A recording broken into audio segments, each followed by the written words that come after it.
Hello everyone, my name is mandilynn. I'm the author of the fantasy novels Essence and I Am Mercy and soon to be published novel She's Not Here, and today we're going to be talking about how to find and choose beta readers.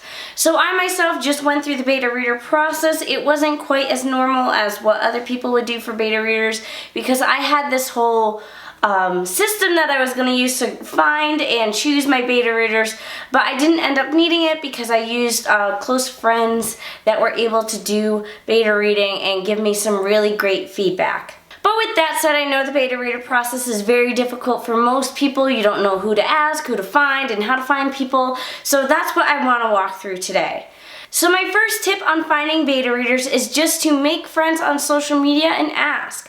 Being interactive with people on social media, make friends, and once you make friends, you can just ask, hey, I need someone to beta read my novel, do you have the time? And don't take it personally if they don't have the time. Another method is to join writing groups on Facebook. I know of a few that I am a part of where there are constantly people looking for beta readers or critique partners, so I'm going to leave them linked below. The first two that pop into my head right now is the one formed by Kayla Walker and Brittany Wang, so again, I'll leave both of those down below so you can check them out. But that's where people are just there talking about their writing and looking for advice and critique partners and beta readers. My third tip is not to just ask for beta readers, but to be a beta reader as well. You can't just keep asking and asking and asking without giving something in return.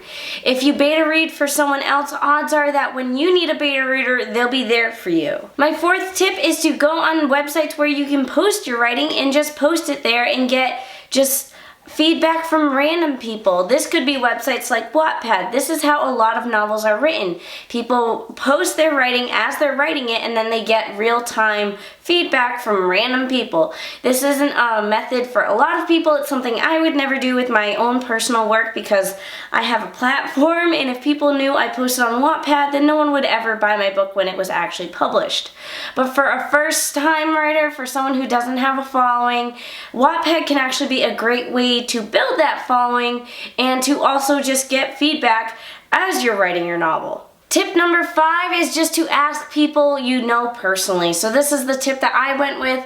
I've always tended to go with people I know personally because I personally trust them and I know that they'll give great feedback. I know that they are sometimes very honest, so I don't usually have to worry about them kind of, fluffing things up for me and not giving me the real advice that I need. They're really good at just being like, you know what, this sucks, you need to fix it. So whenever you do choose people in your personal life to give you feedback, make sure they're gonna give you absolute 100% honest feedback and not just tell you that it's great because that's what you wanna hear. My final tip is to create a Google form. So this is actually what I was gonna do. I was gonna ask all of you guys to be beta readers if you had the time, and I was gonna create a form and like a vetting process and come up with questions. That way I could choose a variety of people, people who are familiar with the thriller genre, people who aren't familiar, people who read a ton of books all year long, as people who read books every now and then, because I feel like when you have beta readers, you want that variety of people so you can get that variety of feedback.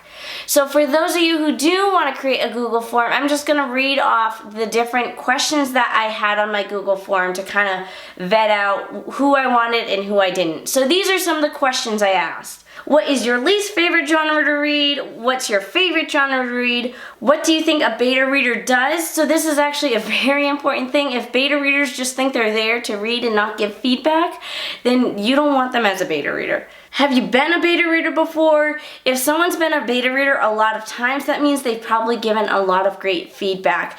Now, if someone hasn't been a beta reader before, that doesn't mean you need to cancel them out, but I feel like, again, you want that mix of people who have been a beta reader a lot and people who have never been a beta reader before. Have you provided writing critiques before? So this is great if there's someone who's used to giving critiquing on writing, they'll be a great beta reader. And are you a writer, and which genres do you prefer to write in? So again, I believe that it's good to get a mix of people who are writers to critique and people who are just readers, because you'll notice you actually get very different feedback. So again, you just want a variety of different answers to all these questions. Anyways, that's it for today's video. Next week, I'll be doing another video on beta readers, but I'll be talking about how you take the feedback you get from your beta readers and implementing it into your novel. If you have any other tips on how to find beta readers, please sure to leave it in the comments down below. If you would like a free guide on how to conquer writer's block, there's a link to that down below, as well as my 2018 writing calendar. Anyways, that's it for today's video. Be sure to give it a thumbs up, comment down below, and subscribe.